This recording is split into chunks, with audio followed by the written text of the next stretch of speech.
नमस्कार दोस्तों, कैसे हो आप सब। आशा करती हूँ आप लोग ठीक होंगे। आज सुनाएंगे आप सभी को प्यारा सा सुहाग गीत। बेटी सुहाग गीत है, सुनिएगा और बताइएगा कैसा लगा। देर न करते हुए चलिए सुनाते हैं। दौड़त की बेटी अपने बाबा लागे गईली, अरे दौड़त की बेटी अपने बाबा लागे गईली। अरे सुना बाबा यार हमारा रे लाला नवा, अरे सुना बाबा यार हमारा रे लाला नवा। अरे दौड़त की बेटी अपने बाबा लागे गईली, अरे दौड़त की बेटी अपने बाबा लागे गईली। अरे सुना बाबा यार हमारा रे लाला नवा, अरे सुना बाबा यार हमारा रे लाला नवा। अरे एक बार खोज बाबा सुंदर साया नवा, अरे एक बार खोज बाबा सुंदर साया नवा। अरे जैसे न गोपी के कान्हा रे लाला नवा, अरे जैसे न गोपी के कान्हा रे लाला नवा। अरे आखिया तारा जैसे अमवा के फाकिया, अरे आखिया तारा जैसे अमवा के फाकिया। अरे नाकिया सुगना जैसे टोटरे लाला नवा, अरे नाकिया सुगनावा के टोटरे लाला नवा। अरे ये तनी बचना सुनाई बाबा घबराने, अरे ये तनी बचना सुनाई बाबा घबराने। अरे तोहरे बाबा अरे तोरा बार हमसे ना खो जाई रे लाला नवा, अरे तोरा बार हमसे ना खो जाई रे लाला नवा। अरे तोहरा जाबार तोहरे चाचा जो खोजी हैं, अरे तोहरा जाबार तोहरे चाचा जो खोजी हैं। अरे तोरा बार हमसे ना खो जाई रे लाला नवा, अरे तोहरा बार हमसे ना खो जाई रे लाला नवा। अरे धाई के गाई बेटी चाचा के लगावा, अरे धाई के गाई बेटी चाचा जी के लगावा। अरे सुना चाचा यार हमारा रे लाला नवा, अरे सुना चाचा यार हमारा रे लाला नवा। अरे एक बार खोजा चाचा सुंदर साया नवा, अरे एक बार खोजा चाचा सुंदर साया नवा। अरे जैसे न गोपी के कान्हा रे लाला नवा, अरे जैसे न गोपी के कान्हा रे लाला नवा।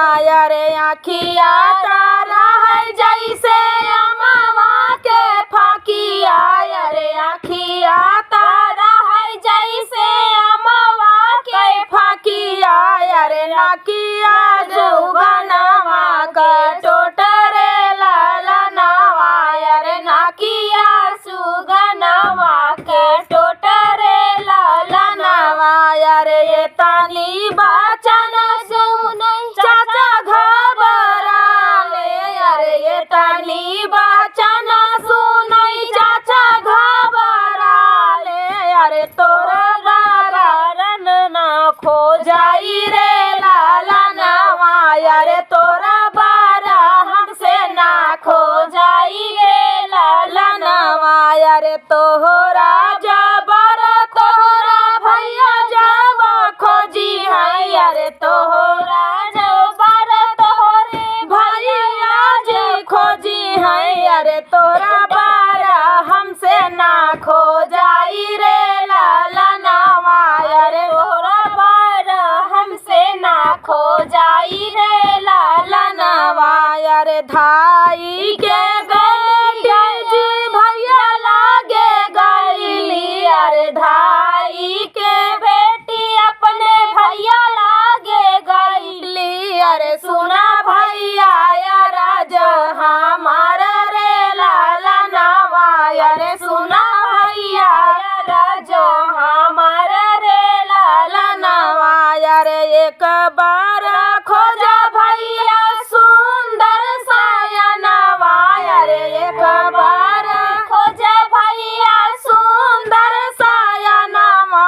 अरे जैसे ना गोपी के कान्हा रे लाला नवा, अरे जैसे ना गोपी के कान्हा रे लाला नवा।